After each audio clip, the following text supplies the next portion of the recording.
Voici la fin de mes souffrances, parce qu'en Jésus,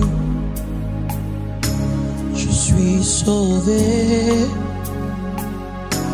Je la victoire sur tout ce monde. Un jour j'irai près du Seigneur. Voici la fin de mes souffrances, parce qu'en Jésus, je suis sauvé. Je la victoire sur tout ce monde.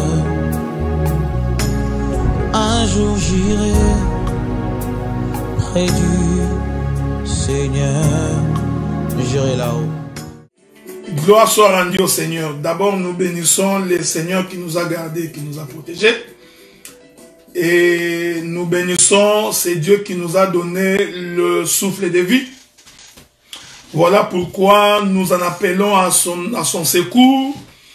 Nous en appelons à son aide afin qu'il puisse nous aider aujourd'hui dans cette marche, et nous commençons sur le ministère. La marche pourra probablement être longue. Ça risquerait de nous prendre pratiquement 2, 3 ou 4 mois. Tout dépend de la manière dont le Seigneur nous conduit.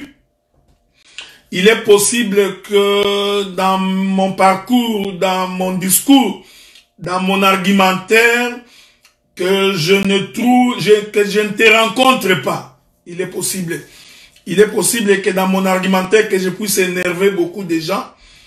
Mais vous savez, la Bible dit que nous n'avons pas d'armes contre la vérité. Et nous n'avons d'armes que pour la vérité.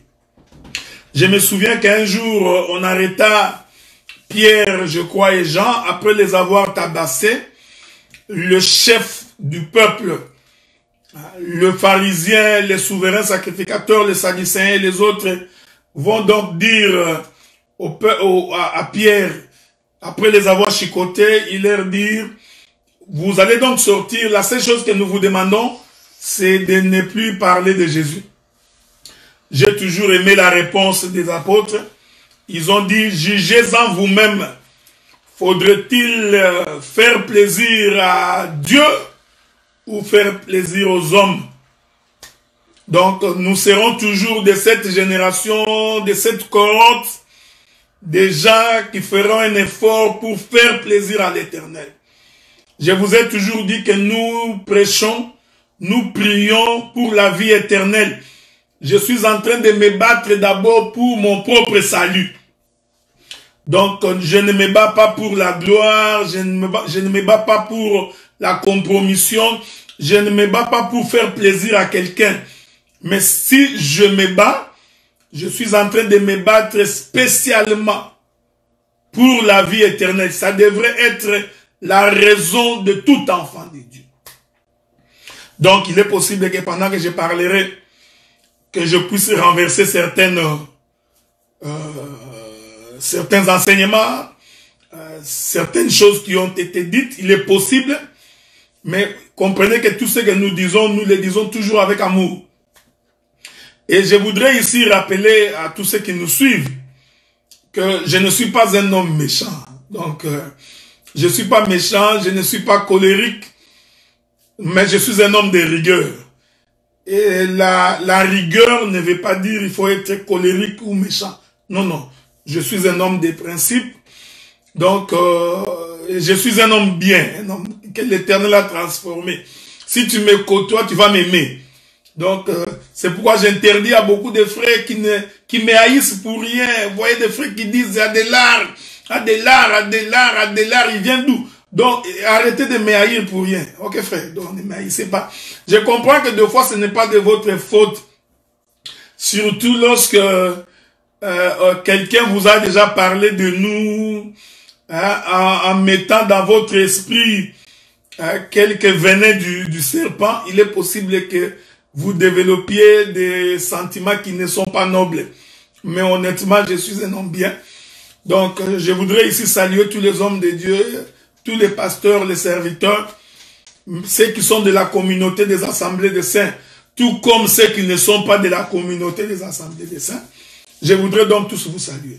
Nous commençons aujourd'hui, puisque vous l'avez demandé depuis longtemps, notre enseignement sur les ministères. Nous allons définir ce que c'est les ministères. Nous dirons comment on devient ministre. Nous allons définir les rôles du ministère, les caractéristiques, les critères du ministère. Et notre intervention va être tout à fait impersonnelle, mais l'enseignement va vous parvenir.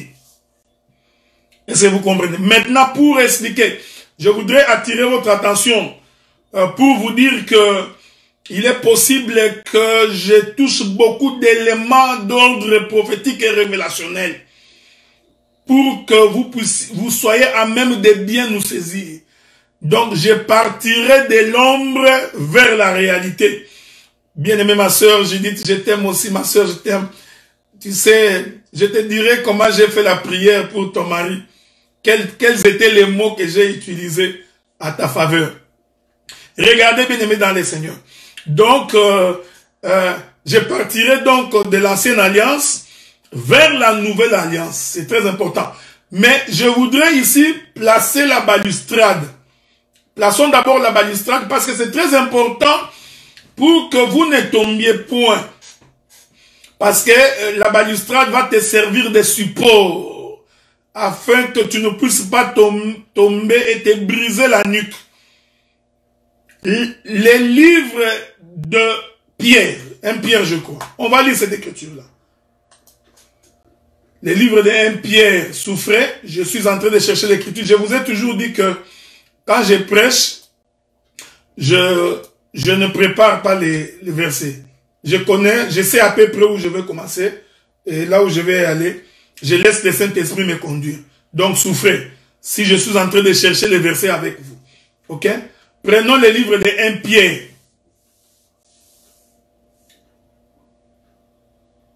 Nous prenons le livre de 1 Pierre. Le chapitre 1er. Non, prenons 2 Pierre, pardon, je vous en prie. 2 Pierre, chapitre 1er. Le livre de 2 Pierre, chapitre 1er. Je me permets de lire le verset 19 et le verset 20. Ce qui va nous servir de balustrade. Je te salue, mon bien-aimé Pakamobal. Nous nous verrons à Londres l'année prochaine.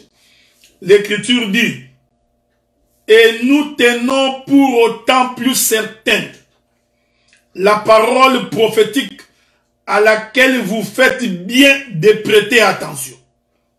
Comme à une lampe qui brille dans un lieu obscur, jusqu'à ce que le jour vienne apparaître et que l'étoile du matin s'élève dans vos cœurs. Ces versets parlent de Jésus-Christ. Mais c'est le verset 20 qui m'intéresse. Le verset 20 dit ceci. Sachant tout d'abord, je précise, sachant tout d'abord, vous-même, qu'aucune prophétie de l'Écriture ne peut être un objet d'interprétation particulière. Ça, c'est ce que j'appelle la balustrade. Aucune prophétie de l'Écriture, je dis encore, je précise, ne peut faire l'objet d'une interprétation particulière. Aucun individu, aucun ministre, fût-il docteur, prophète, pasteur, évangéliste ou apôtre, ne peut s'approprier une écriture. Si tu t'appropries l'écriture, tu es un voleur. En termes juridiques, tu es un usurpateur. Tu fais l'usage de faux et usage de faux. Aucun homme de Dieu ne peut s'approprier premièrement l'écriture. Donc l'écriture ne peut pas faire l'objet d'une interprétation particulière. C'est très important. Donc je ne peux pas prendre des écritures dans la Bible pour que mon visage, ma face se dessinent dans les Écritures. Parce que les Écritures ne peuvent faire refléter que les mystères du royaume des cieux. Une fois que le mystère du royaume des cieux est reflété, que nous pouvons voir, alors, quand nous prenons part à l'héritage, c'est alors que nous pouvons également bénéficier des Écritures. Mais l'Écriture, d'abord, ne peut pas faire l'objet d'une interprétation particulière. Nous commençons par définir le ministère. Je voudrais ici, frère, vous rassurer que je ne vais pas définir le ministère dans un mot. Tu vois, le ministère, c'est. Non, ça, c'est tu te crois dans une école. Tu vois, le ministère, c'est la capacité de. Non. Je ne définirai pas le ministère comme ça. Ma définition ministérielle va être toute une marche. Donc, pendant que je marcherai, écoutez-moi bien, parce que je serai en train de définir le ministère. C'est très important. Donc, ma marche elle-même est une définition du ministère. Regardez maintenant. Je vais d'abord prendre les versets que vous connaissez. Mais sois rassuré que même quand tu as la connaissance de ces versets, l'Éternel va t'instruire aujourd'hui. L'Écriture dit, je suis dans la naissance du bien-aimé frère Lévi. C'est une écriture que beaucoup ont prêché. On va prendre ça. Prenons la naissance du frère Lévi. La naissance du frère. Je suis en train de définir le ministère. Je suis dans... Je ne sais pas si c'est... Je trouverai cette écriture-là. Je crois que c'est Genèse chapitre 29. Voilà. Genèse chapitre 29. Suivez-moi attentivement. Avec beaucoup d'attention. Et j'ai pris que le Saint-Esprit puisse t'agiter pour que tu saisisses ces choses. Je suis dans Genèse chapitre 29, le verset 34. La Bible dit, elle devint encore enceinte. Enfantant un fils, elle dit, pour cette fois-ci, mon mari s'attachera à moi, car je lui ai enfanté 3 fils. C'est pourquoi on lui donna le nom de Lévi. Le jour où Lévi va naître, sa maman Léa va faire une prophétie biblique. Elle dira, l'enfant qui vient de naître, c'est l'enfant qui va rattacher l'époux à l'épouse. Donc, Lévi, c'est celui qui relie l'homme à la femme. Je suis en train de définir le ministère.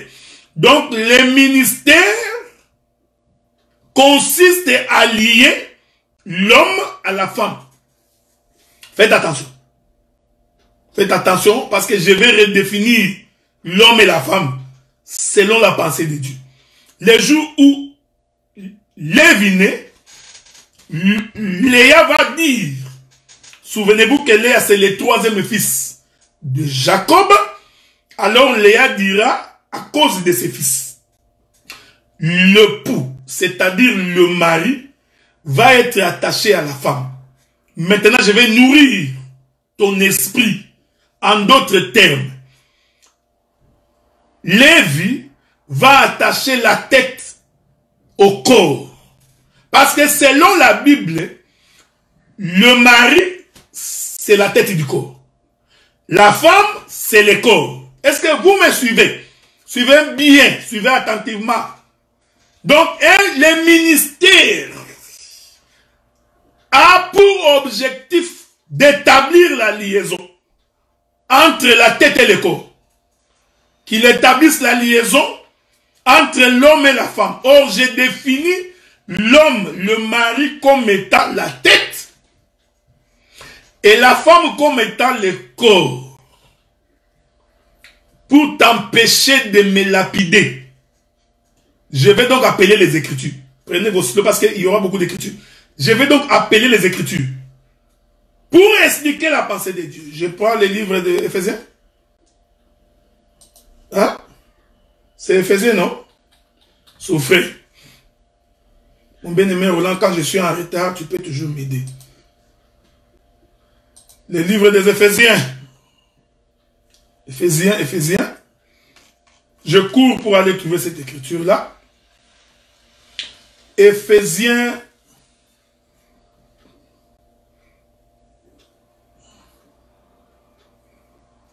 je vais vous donner beaucoup de versets. Prenez d'abord Éphésiens chapitre 1er, le verset 22. Prenez d'abord ce verset-là. Il est écrit. Il a tout soumis, il a tout mis sous ses pieds. Et il a donné pour chef suprême à l'église. Le bien-aimé Paul explique que Jésus, il est le chef suprême de l'église. Donc Jésus est le chef. Ok? Laissez-moi vous ajouter une autre écriture. Éphésiens chapitre 4, le verset 15. Nous lisons. Mais que, professant la vérité dans la charité, nous croissions à tous égards en celui qui est le chef, Christ. Donc Christ, c'est le chef. Je continue. Éphésiens chapitre 5, le verset 23.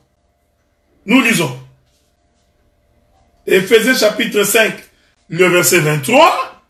Lisons avec vous, il est écrit.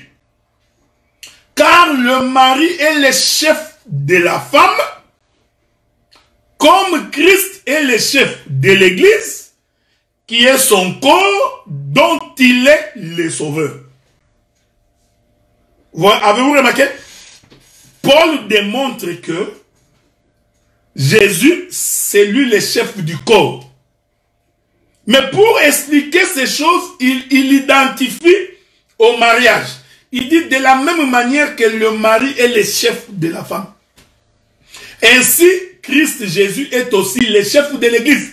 Donc, il identifie l'homme au chef, à Christ, et identifie la femme à l'église qui est le corps, gérante.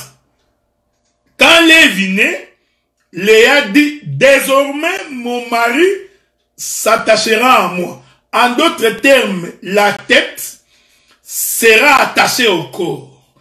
Vous allez comprendre que avant la naissance de Lévi, la tête n'était pas attachée au corps. C'est-à-dire la tête était séparée du corps. Est-ce que vous comprenez? C'est Léa. Léa explique qu'avant la naissance de Lévi, c'est que la tête était séparée du corps. Non, tu n'as pas compris. Il faut maintenant que je touche les éléments prophétiques pour que tu comprennes. Ah, cette écriture suppose que le corps, qui est la femme, avant que Lévi ne naisse, était donc séparé. Ici, souffrez calmement, parce que je me permets de rentrer dans les jardins. Je vous avais dit qu'aujourd'hui, il faut vraiment être très fort, parce que nous serons sur les champs révélationnels pour faire asseoir la chose. Donc, cela veut dire que quand Léa vivait avant la naissance de Lévi, Léa était donc séparée de son mari. Donc son mari n'était pas attaché à Léa. J'ai défini le mari comme étant la tête et la femme comme étant le corps. Donc avant la naissance de Lévi, la tête était séparée du corps. Pour comprendre cette chose, il faut aller voir la création d'Ève. La Bible dit que le Seigneur fit dormir Adam d'un profond sommeil. Il retire la côte. Je précise, quand Dieu est en train de retirer la côte, il est en train de séparer la tête du corps. Donc, tout le temps que Dieu était en déplacement avec une côte, tout le temps que Dieu était en train de former Ève, en d'autres termes, Ève qui est le corps, était donc séparé d'Adam. Est-ce que vous me suivez? Je précise que ce moment-là, c'est le moment d'avant la naissance de Lévi. Que le Seigneur vous bénisse. Donc, quand le Seigneur récupère la côte, parce que la Bible dit, il se déplaça avec la côte. Ok? Donc Dieu a pris la côte, il s'est déplacé avec la côte. Il est allé avec la côte quelque part. Regardez cette chose. Or, ce moment-là de la séparation, c'est le moment d'avant la naissance de Lévi. Pourquoi? Parce que Adam était séparé de Ève. Maintenant, vous allez remarquer que lorsque le Seigneur est en train de ramener Ève vers Adam, j'aime ces choses. Donc, quand Adam est en train de voir Ève, il dit, voici cette fois-ci, l'os de mes os et la chair de ma chair. J'aime Adam. C'est pourquoi on l'appellera femme. Désormais, l'homme quittera son père et sa mère et il s'attachera. Nous comprenons que lorsque Adam parlait, il avait vu la naissance de Lévi. Parce que ne peut attacher l'homme à sa femme que Lévi, selon la prophétie de Genèse chapitre 29. Avez-vous remarqué cette chose? Je précise pour que tu voies. Tu n'échapperas pas à la connaissance, ok frère. Tu auras des difficultés. C'est comme Jésus avait dit à Paul, il te sera difficile. Hein? Il te sera difficile d'enjamber les aiguillons. Est-ce que vous comprenez? Donc ça va être très difficile de ne pas comprendre. Je descends. Doucement. Avec amour. Nous comprenons que le Seigneur nous fait encore grâce. Et nous sommes en train de comprendre que c'est le Seigneur qui accorde le ministère. Ne vous en faites pas, j'ai beaucoup de choses à dire. Beaucoup. Dans cet enseignement, j'aurai beaucoup de choses à dire. Je continue à dire. Dieu crée Adam. Il finit de créer Adam, il fait dormir Adam, il récupère la côte, il va former Ève. Quand le Seigneur est en train de former Ève, il finit la formation de Ève. J'ai dit que c'est le moment où Adam est séparé de Ève, parce que Adam était séparé de Ève. Prophétiquement, ce moment veut dire la tête est séparée du corps. Bon, si je parle comme ça, tu ne comprendras vraiment pas bien. Je vais faire la pastorale et l'évangélisation. Or, le moment où Ève est séparée d'Adam, c'est le moment où toi, tu étais séparé de Dieu. C'est le moment où tu étais dans le monde. C'est le moment où tu vivais encore dans le monde. C'est le moment où tu étais séparé de la volonté de Dieu. Est-ce que quelqu'un me comprend? Je voudrais vraiment que vous me compreniez. Parce que je dirais beaucoup de choses qui seront très difficiles pour les gens qui n'ont pas le Saint-Esprit. Voilà pourquoi j'implore que le Seigneur te l'accorde pendant que nous prêchons. Comme il avait accordé à Corneille. Est-ce que vous comprenez ça? Je descends calmement. Donc, la côte séparée d'Adam, en réalité, c'est le corps séparé de la tête. Or, le corps là de Ève qui a été séparé d'Adam, c'est ce que nous étions. Nous étions dans les péchés. Nous étions dans le monde.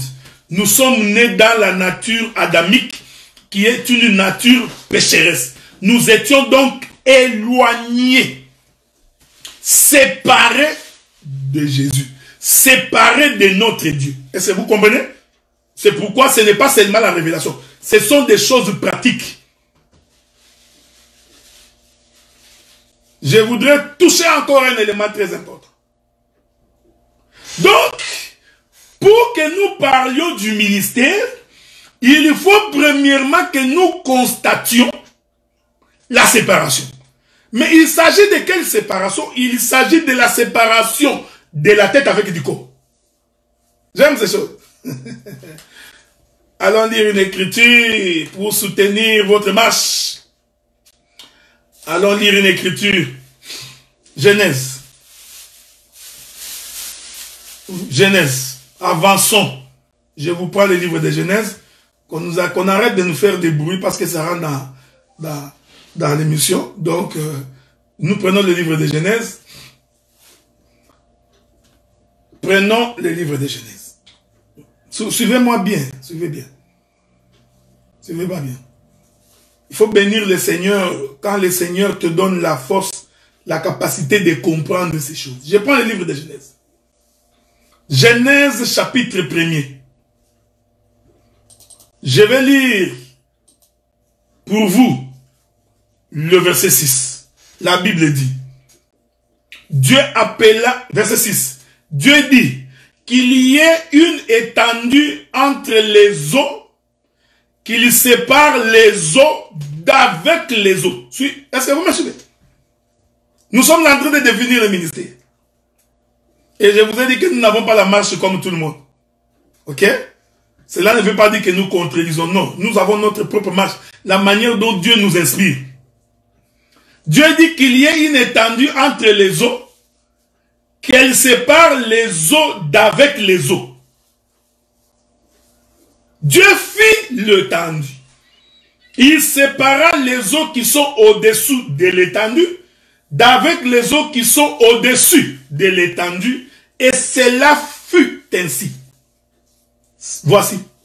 Donc, au commencement, les eaux étaient ensemble. Ici, j'explique que les eaux ensemble, c'est ce qu'était Adam. L'Écriture dit que Dieu va donc séparer les eaux d'avec les eaux. Donc, les eaux qui étaient ensemble, Dieu retire une portion des eaux. Il sépare donc les eaux. Est-ce que vous comprenez? J'ai dit, les eaux séparées, deux choses se sont passées. Il y avait les eaux d'en haut et les eaux d'en bas. Oh, vous allez comprendre quand vous prenez le corps. Vous allez remarquer que la tête est en haut, le corps est en bas. Nous comprenons que les eaux d'en haut, c'est Adam. Les eaux d'en bas, c'est Ève. C'est la côte retirée. Donc, quand Dieu est en train de se déplacer avec l'os pour aller former Adam, en réalité, c'est la séparation des eaux d'avec les eaux. Est-ce que quelqu'un me comprend? J'aime ces choses. Ici, c'est ainsi que nous proclamons la séparation de la tête avec le corps. Mais avez-vous remarqué, je descends pour que vous compreniez ces choses. Avez-vous remarqué que toutes les eaux étaient ensemble? Voyez-vous? Donc, les eaux d'en haut avaient la même nature que les eaux d'en bas quand ils étaient ensemble. Quand ils étaient ensemble, les eaux d'en haut et les eaux d'en bas étaient pareilles. Mais par la séparation, les eaux qui sont descendues en bas ont donc changé de nature. Or, l'Écriture dit que nous étions d'abord fils d'Abraham. Nous étions d'abord dans l'éternité. Nous étions d'abord fils de Dieu. Mais en naissant, nous nous sommes séparés de Dieu. Est-ce que vous comprenez? Donc, nous nous sommes séparés de la tête. Ici, vous comprenez que la tête, c'est le ciel. Je vais y venir, ne vous en faites pas. Et que le corps, c'est la terre. Maintenant, le ministère, je précise, frère. Le ministère, c'est donc relier les eaux d'en bas avec les eaux d'en haut. C'est pourquoi nous prêchons l'évangile. Frère, je vous aime beaucoup. Mais nous ne prêchons pas l'évangile pour que vous deveniez des commerçants. Nous ne prêchons pas l'évangile pour que vous ayez beaucoup d'argent. Nous ne prêchons pas l'évangile pour que vous ayez beaucoup d'enfants. Quand bien même que toutes ces choses sont salutaires pour les fils d'Abraham. Mais le ministère, je continue à dire d'abord, c'est que le ciel doit être relié à la terre. Avez-vous remarqué cette chose? Donc, en séparant les eaux d'en haut avec les eaux d'en bas, en réalité, Dieu a répété ça quand il sépara Adam avec l'os. C'est pourquoi l'Écriture dit, ce qui est, c'est ce qui a été, et c'est ce qui sera. Il n'y a donc rien de nouveau sur la terre.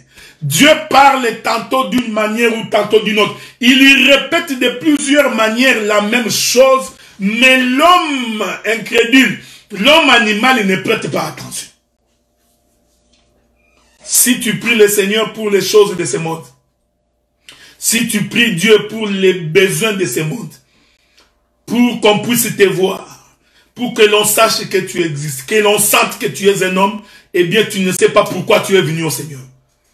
Et le ministère doit premièrement, j'insiste, premièrement le ministère, c'est qu'il faut que la terre soit reliée au ciel. Donc nous comprenons que Jacob c'est le ciel, Léa c'est la terre. Donc il doit ainsi être relié. Je me permets d'ajouter notre écriture. Le livre de Matthieu. Prenons le livre de Matthieu pour une bonne saisie de ces choses. Matthieu, dans son chapitre 4, je crois, à moins que je ne me trompe, je vous ai toujours dit que j'ai des difficultés pour retenir les versets. Ok? Bon, je n'ai pas trouvé ces versets-là. Je l'ai toujours donné plusieurs fois, mais je vais quand même aller les chercher. Je crois que c'est dans le livre de Matthieu. On va aller doucement. Tu ne vas pas échapper. Tu n'échapperas pas. Matthieu chapitre 19, le verset 4. J'aime la Bible. Matthieu chapitre 19, verset 4. Nous lisons. Il est écrit. Non, je commence par le verset 2. Une grande foule les suivait. Et là, il guérit les malades. Les pharisiens l'abordèrent et dirent, pour l'éprouver. Quand tu vois quelqu'un qui pose la question pour éprouver, comprends qu'il a l'esprit des pharisiens. Donc l'esprit, parce que tu vois, le corps meurt, mais l'esprit ne meurt pas. Donc l'esprit des pharisiens a circulé des générations. Donc nous avons aujourd'hui des gens qui ont l'esprit des pharisiens, qui viennent poser des questions. Qui viennent poser des questions pour éprouver. Je vais répéter, j'espère que vous me suivez attentivement, que le son est meilleur. Je suis en train d'espérer. Je répète ça. Donc un enfant de Dieu ne pose pas la question pour éprouver un ministre. Ou alors tu sais, tu confesses ce que tu as, ou alors tu te tais. C'est ça un enfant de Dieu.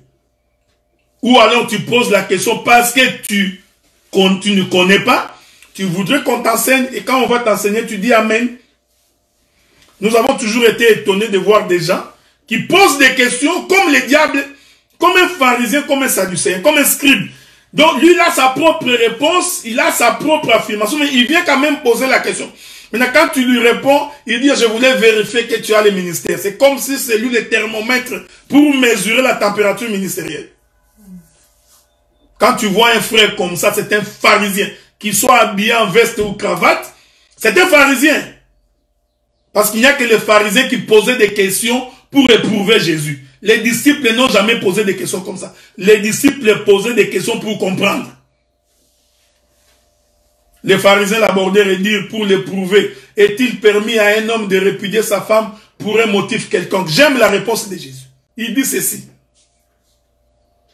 N'avez-vous pas lu que le Créateur au commencement fit l'homme et la femme?